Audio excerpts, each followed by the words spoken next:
All right, here we go. Kinesiology 231. This is specific to postural alignment and movement assessments. This will be a pretty brief one, but it is an important one as you get into this industry. And believe me, you'll have ample opportunity to review this. So, the book provides one of the primary static assessments that you can use with a client. It's basically a plumb line assessment, and you draw a line down the center of the person from the front, the side, and the back. So you have an evaluation of how the person looks in both the sagittal plane as well as frontal plane. And when you start talking with people and you start kind of observing bodies, if you will, you kind of change your eye a little bit to what you're looking for when you work with people. And plumb line is great, but you have this kind of plumb line already ingrained in your head in terms of what is perfect form and perfect function. And we oftentimes talk about dysfunction related to what in our headspace is perfect form. And sometimes, just based on the person and how they're made, what is perfect to us might not be perfect to the other person.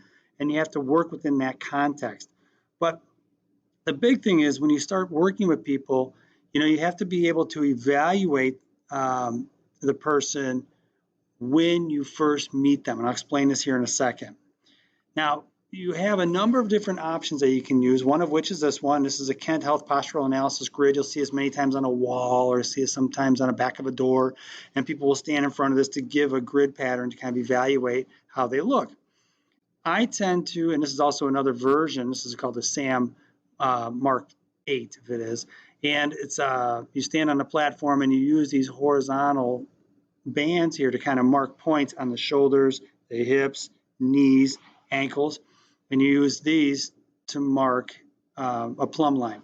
Now, I'll tell you, when you start working with people, you just inherently start to look at people in terms of those bullet points on the shoulders. Are they even? Are their eyes even? Are their ears even? Okay. How about a little further down, you look at the nose versus the belly button. Got it? You start to look at the hips, right? You look at the pelvis. Is that even or off kilter? So, you start to look at these bullet points and you don't have to have them stand on a contraption like this, because as you start to see more and more bodies, you get to this point where you just kind of instinctively put those bullet points on people: ankles, knees, hips, shoulders, belly button, nose, and it just happens when you start to talk with people. Now, I did put in a few things for you here. This article on the bottom is by Chen.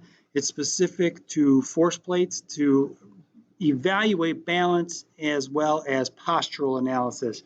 It's a good article. You won't be quizzed on it, but I throw it in case you want a little something to read. All right. As soon as you add load, everything changes. And by definition, as soon as you add movement, you're changing the load, right? As soon as you move a limb, you've moved a lever. You move that lever, it creates momentum, it creates a change in body position. That changes load, and that changes everything.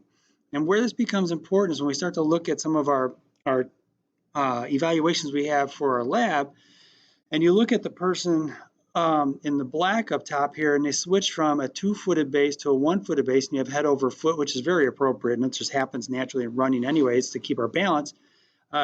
You start to look at this in terms of compensation patterns that you see, and your head over foot here, the hip has kind of changed a little bit in terms of the pelvis, and they're leaning over to the side over here. So you start to pick out these things, but really what you're looking at is they've gone from being symmetrically loaded to asymmetrically loaded. And we can evaluate this during walking. We can evaluate this during standing on alternate leg. We can do this while evaluating pistol squats, even balance on one leg. And then also when you look at different counter movements, because counter movements create a couple of different momentum effects in the body that have to be overcome. And there's an eccentric component and concentric component that you have in different movement patterns. So for example, when you pick up a foot, you can just imagine the musculature that's required to pick up the foot and help you stand on one foot. When you go from a sit to a stand, the muscles that are required to help you stand up. And there's a balance that has to happen between front side mechanics and back side mechanics. There's a balance that has to happen between medial and lateral mechanics. And when you look at this, and we started talking about this the other day when we were talking about biceps versus triceps and elbow flexion, elbow extension, as one is contracting, for example, your bicep is contracting, the tricep has to stay relaxed. And it has to do that to allow the bicep to fully contract. So, you have to really start to evaluate this and look at it from a different prism to really evaluate. And the same thing happens here when we talk about loading and we add movement in. As this gentleman is transitioning from a wide base hand position to now hands on top of one another, you know there's momentum that's going to happen as you switch and bring the hands over. And when you bring the hand back and now you bring the right hand over, there's going to be momentum created that the body has to overcome and be able to basically manage to do this test correctly. So these are all things that change once you start to introduce in movement and load into the system.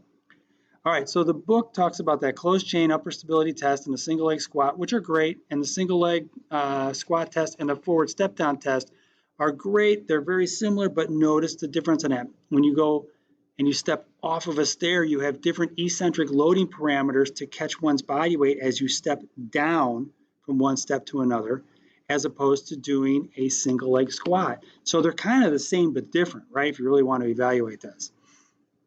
Let's go ahead and go to the next slide. What you try to do is use different tools to objectively measure what is something that's very subjective. So like, for example, when you look at an FMS, a functional movement screen, you have 7 exercises. You get 3 points for each. If you can't do the exercise where there's pain involved, you get 0. If you can go ahead and do the full movement pattern and you do it correctly, and by correctly, that is something that's subjectively evaluated by you, the trainer, you can come up with an objective score at the end. So you get a 10 out of 21, a 19 out of 21. The higher your score, the more mobility you have, the more fluidity you have in movement. But again, you'll see this down the road. There's whole certification courses you can take on FMS.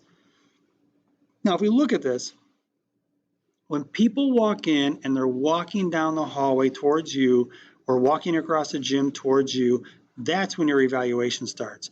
It doesn't start when you say, okay, I'm going to evaluate you, because you've just introduced bias into the equation, and that client will, in effect, change their natural movement patterns.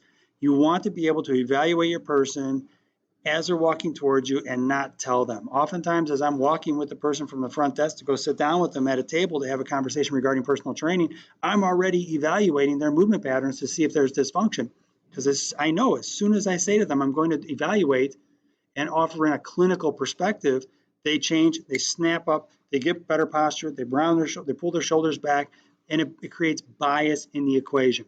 I put these two in here just so you have a little background in terms of people walking on the street, and also this does a pretty good job of describing the different phases of walking. One of the differences you have is when you go from walking to running, there is a flight phase. Notice you have the heel contact where both feet are on the ground. There is an actual flight phase in running if you watch slow-mo running where both feet are off of the ground. Go ahead and do our walking here. Whoops, sorry. Go back to our walking gait for this one up top. Just a couple different people walking by. We'll go down here. And you can link out to that through this link on the bottom. All right, so let's go ahead and take this a step further. So when you look at posture and movement evaluations, really what you're trying to do is determine imbalances and dysfunction in the process. So often, we sit there and we talk with people and we bring them in for personal training, we have conversations with them, and they end up having some kind of movement dysfunction. And realize that chronic movement dysfunction is usually caused by some type of acute episode. It could be a car accident, perhaps it was a running injury, and maybe it's an overuse injury that becomes a little bit more chronic in nature, or that's just how the person sits all day at their work. So as you start to talk with people, you start to put together like, okay, yeah, when I was 27 years old, I was in a car accident, I was T-boned by somebody and they hit me on the side and I had whiplash.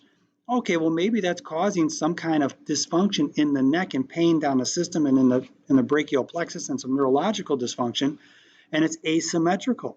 A person who sits and works a mouse with one hand and types all day, that's going to be pretty symmetrical with some asymmetries because of running a mouse. You might have somebody who has an injury in the knee, or they have an injury in the knee from running. So you have to kind of put together if it's an acute cause or a chronic cause that's causing some type of chronic discomfort or dysfunction in the system. And part of this gets back to the whole, is one side strong? Is it weak? Is it one side short or long? These are very general terms that you'll have in the industry when you start to evaluate people. So realize that you're trying to narrow down and help people with their movement patterns and refine movement patterns, but part of that process is trying to evaluate dysfunction, and also doing so in a manner where you're not making your person feel like a lab rat, right when they come in, because one, is very off-putting, but the other part of it is it really creates bias in the process, and you don't have the ability to really effectively evaluate your person. All right, guys, thank you so much.